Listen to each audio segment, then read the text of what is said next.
Welcome back to another episode of Mindful Musicians with Nancy Schleier. Today we have on Monica Leggett.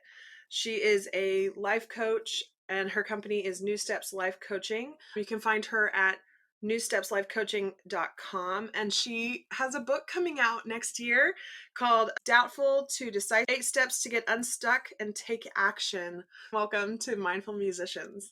Thanks for having me. Thank you. So just to let our listeners know about you, so just tell us a little bit about you. Besides being the seventh of 10 kids and being a mother and grandmother at this point, I have 8 grandchildren.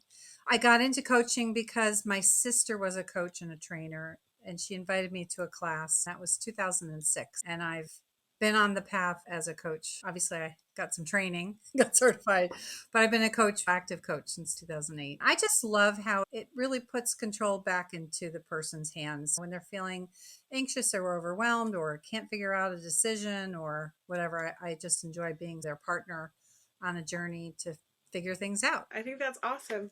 So today what we're chatting about is helping students to tap into themselves and help them to overcome performance anxiety, really. I guess let's talk about your background with that and what kind of things you notice with your clients and if any trends that you've noticed. I think anxiety in general comes from some inner dialogue that we're having, right? You're getting ready for a presentation, in my case, or a performance. And if you're only thinking about what can go wrong and how it didn't work well the last time or something like that, of course, it's going to up your anxiety. But if you think about how you want it to be or what you look forward to or how much you love to sing or play the piano or whatever, and that this is just your chance to share your passion, then you have a totally different mindset. Yes, you want to prepare and do your exercises and practice and all of that and get good sleep the night before. But most anxiety, it really is just coming from some narrative going on in our head.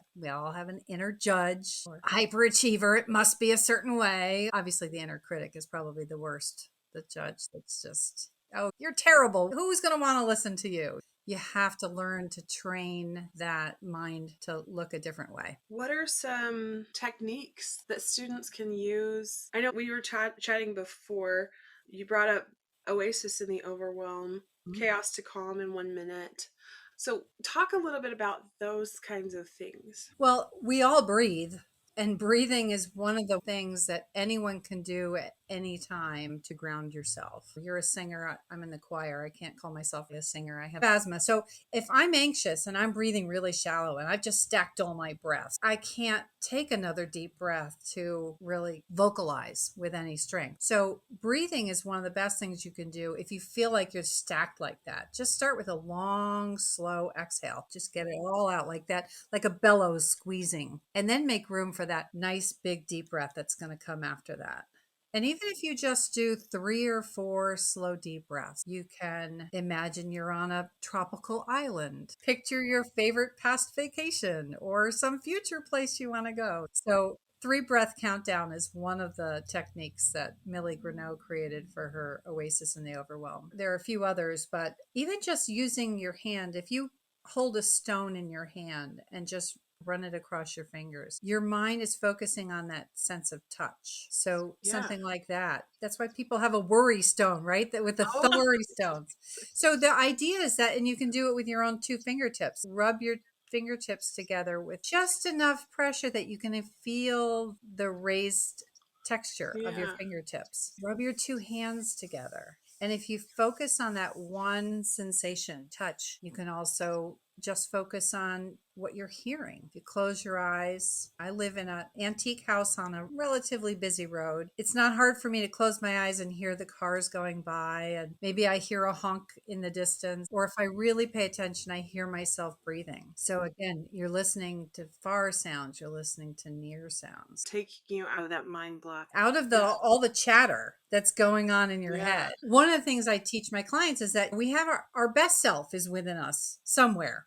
Think of it as like this wonderful little polished stone in the center of us. And now it's been layered on and layered on with judging, and you can't do this, and you're not good enough, and oh, it has to be this way. And so if you do those calming techniques, you let all of that stuff get away and you get back to that polished stone in the center. That's your best self. That reminds me of an analogy that I like to use with singing. I like to say, like, our true voice is like our best voice. It's the voice that, if everything was perfect, if all of our technique is perfect, it's the voice that would be there. And Yeah. so often, what I find is students, like you were saying, things pile on. And they tend to look at it and go, oh, this piled on stuff, that's my voice. And so it's a bad Mm, voice. And so I just need to throw it all away. I'm wonder if people do that with themselves. absolutely. Think of even if you're performing and you're putting on a certain garb, a robe, your choir robe, or you're becoming a certain image, right? That isn't necessarily the authentic you. Then you get Elton John, who's got his fun glasses, and you're like, he's a whole other extreme, right? As Oh, crazy as all of that stuff is, eventually he toned it back and he found his authentic self. You know, he didn't wear the tuxedo like Liberace, but yeah. he didn't have to wear 6-inch heels and funky glasses. So, what are some ways that students can start to strip that back and to find their authentic self? I would say one of the first things, and this comes from Positive Intelligence by Shirzad Shamin. It's a whole program that now thousands of coaches have gone through with him. And it's a program I can offer to my clients where you learn to name the different saboteurs that are getting in your way. Are you an avoider? Are you a pleaser? Are you a victim? Are you a hyperachiever? Also, the judge. Anyone can say, oh, there's my judge coming in again. You learn to notice how often you tell yourself, you're terrible, or they're terrible, or they shouldn't have done. You notice the language that you're using, and then do something to get yourself centered and say, it's not true. You don't have to believe everything you think. I can't do this is not going to get you any step further to your goals or dreams. So when you say things like that, if you can notice yourself doing it and go, that's not true, I can do this. It might take a little more work. What can I do to support myself? Is there a buddy I can be accountability buddies with? Or they're in a class, they have a teacher, they have maybe set boundaries on when they're going to practice, how often. So you want to set yourself up to win, to do well, and at the same time, know every time that inner voice is trying to tell you otherwise. That reminds me of a story I heard about Tom Cruise once. He went to his stunt director and he said, okay, this is the stunt we're going to do. I'm going to jump out of this helicopter. I'm going to fall 30 feet. You're going to catch me somehow. I'm going to roll over and keep running. And the stunt director was like, that's not possible. We can't do that. You're going to die. He fired him and got a new stunter. And he was like, figure it. And he's Right. like, and so we did all this stuff, but we made it work. It just shows us how, like you were talking about, that mindset. If you're saying you can't do it, then you can't do it. But if, like, I want to do it, there's a way. It may not be the way you thought. So Yeah. what are some other things that students can look out for that maybe can help them start to recognize these voices? If that makes sense. Okay, so there's something called a limiting belief. I will never be able to do that. If you have words like never, it has to, can't, words like that that are extreme and limiting, then what follows it is usually some sort of, it's not a true belief. It's not real. It's something you've made up. I'll never have time to do that. I can't. So if you look for those limiting beliefs and then challenge them, I have a silly story I mentioned in my book. I used to, because I work from home and I have appointments at scattered times, but I still want to be able to make dinner at a reasonable hour. And I'm like, oh, I need these two other things so I can make dinner. And I have like literally 2 hours before my next appointment, and the store is 2 miles away. And I had this limiting belief, you don't have time to go to the store. Well, that's ridiculous. Of course I have time. It'll take me 20 minutes to go get those two things, come back home, be plenty ready for my next appointment. And then when I'm done, I don't have to go anywhere. I could just start making dinner. So it was a matter of challenging this ridiculous limiting belief.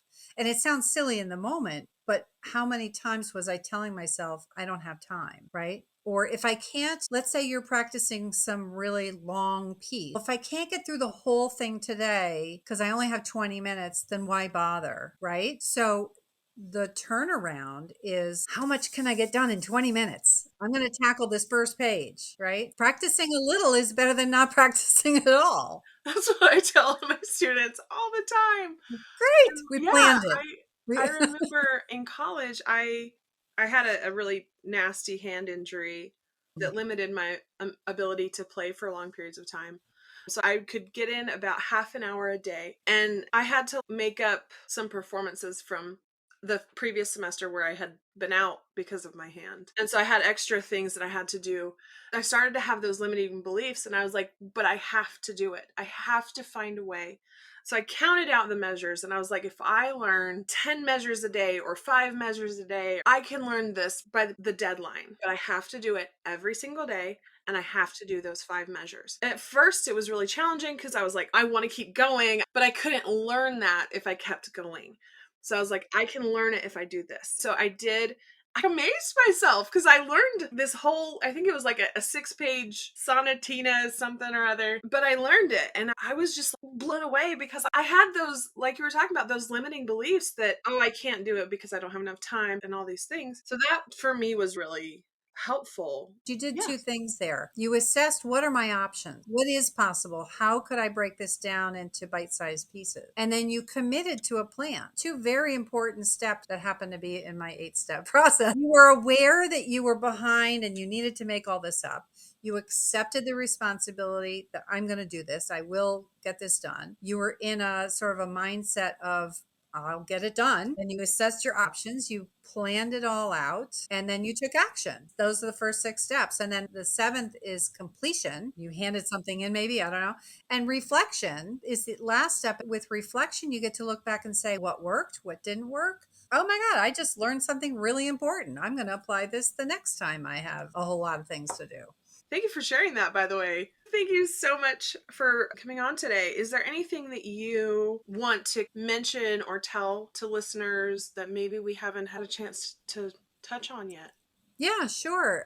Probably the best thing is if you like what you're hearing, if this is helpful, I do have a newsletter, which because of where I've been in my book, I haven't sent out in a few months, but it will be coming out this fall. And you can go to New Steps Life Coaching and sign up for the newsletter. That's where I'm going to have the pre-launch stuff about the book and offers to get a free chapter or whatever. And I'm very transparent. It's not like I don't want to tell what my 8 steps are without you buying the book. There's a lot more in the book than just the 8 steps. I have it right in the introduction. Here's the 8 steps. You're like, the 8 steps or the preview. It's in my Dear Reader. So yeah, if people are interested and want to know more, I'd love to have them sign up. And I'd love to stay in touch and find out how this is landing with your students and if you've come up with any other good ideas. Yeah, absolutely. I would love to stay in touch. Thank you again so much. So just as a reminder to everybody, so this is Monica Leggett. Her website is newstepslife.com, and she's got her new book coming out January 2024. That is such a huge accomplishment, by the way. Talk Congratulations. about breaking things down and sticking to it. We had to have blinders on. I didn't do it alone either. I think anything that you really want to accomplish, the more support you have, the better. Your teacher, your classmates, your friends, anybody. I think it's really important to create a community. It makes it so much easier to stick to a plan when you've got people who are supporting you and also holding you accountable and encouraging you. So I think that's fantastic. And if someone says no, you fire them like Tom Cruise did. Exactly. Take advice from Tom Cruise. Don't jump out of a plane. No, not unless you have a parachute and a lot of training. Not unless you are Tom Cruise. Let him do that. But thank you so much. And thank you everyone for listening. And yeah, check out her website, check out her book, and everybody have a great day.